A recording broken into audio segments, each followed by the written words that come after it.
Hello there. Have you ever come across an individual that you're like, you are so stupid that you don't even realize that you're stupid?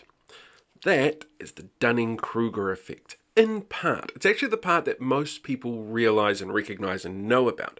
But there's actually a second part to the Dunning-Kruger effect as well, which is people who are experts in things don't realize how much of an expert in things they are and underestimate their own value, worth, and ability to be able to talk about what it is that they're experts in.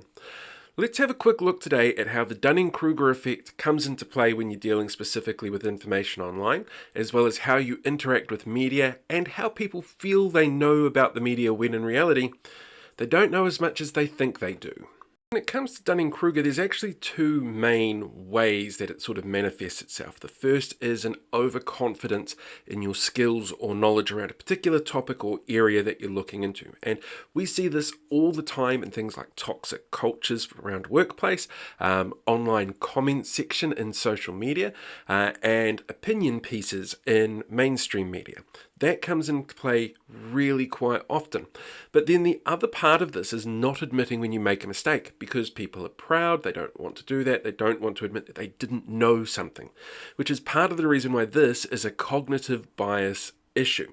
You don't want to admit that you're wrong, you can't admit that you're wrong, or you can't see that you were wrong, so you can't take responsibility for something that you might have done wrong by overestimating your ability or your knowledge base around something.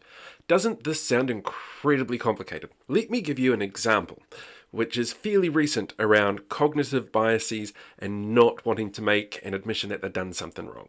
This is the Twitter feed of right-wing journalist and platform founder and host Sean Plunket. Now, over the last couple of days, he's been pretty on brand with his content, but he also tweeted out photos inferring that journalist David Farrier was for some reason in front of the family courts over some sort of family court protection order, which is not true or accurate. In fact, David Farrier has a documentaries movie coming out about a particular individual who's known to manipulate media and try and get information across to discredit people, including Farrier himself in the past. So Sean Plunket tweeting this information out and then deleting it without acknowledging that he did something wrong, because he couldn't do that, is a great example of the Dunning-Kruger effect in action. If you're sitting there going, well, that's just one media personality who's known for stirring shit, what does it matter?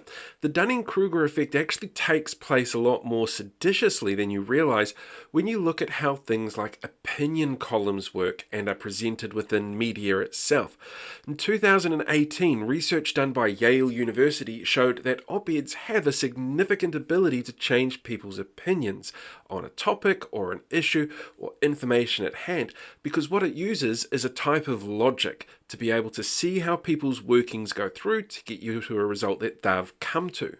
But if they're not qualified in what it is that they're saying, or if they've got a really bad take and they still have a logical progression, it's much easier for those people who are suffering from Dunning-Kruger to be able to manipulate the outcome and trick people into thinking that things are far worse than they actually are, or they just come across as a fucking idiot. These days, all mainstream media includes an element of opinion pieces within their content. Some places make sure that you're aware of it when you go on and go looking for it. Other places have it buried within their content, so it's very hard to differentiate between what's news and what's opinion.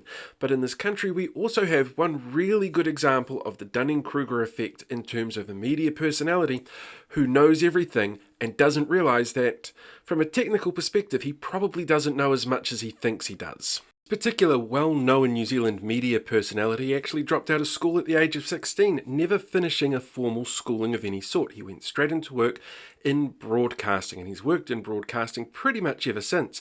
These days you'll hear him talking about everything the government is doing wrong because, in his own words, he's more right-wing than Roger Douglas. That's right. It's Mike Hosking. Mike never finished his education, and it doesn't mean he hasn't picked things up along the way in his role in media, but it doesn't make him a qualified expert in anything outside of working within the media. And it's the same for a number of people who write opinion pieces. Hell, I know I'm guilty of it myself. From when I wrote opinion pieces, I'd have to do the research to try and know what I was talking about. And you still get people who argue constantly about opinions.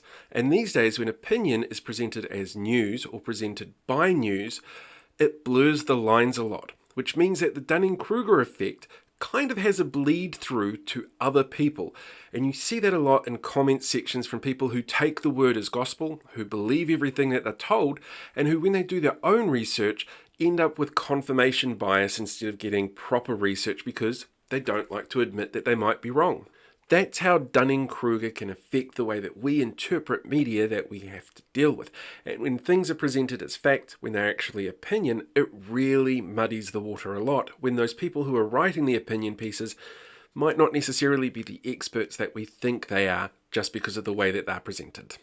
Oh, hello there, YouTube video viewers. This is an exclusive just for people who are watching this video on YouTube. I don't know how many there will be, probably not a huge amount at the moment, but I just wanted to let you know that I've recently unlocked an achievement. The community tab is now open on my page. I don't know how it happened. I don't know which magician decided to open that up and unlock the gates. It's probably a terrible mistake, but feel free to join me over there. I want to start conversations if I can around some of the content that I've made. I'd love to hear what you think of it or what you think could be changed, other sort of content that you'd like to see on this page. All feedback is good feedback, and if it's nasty feedback, you're going to get blocked. So just remember that. But go check it out, community tab on my page. Just follow the link with my name on it, I guess. And I hope to see you over there soon.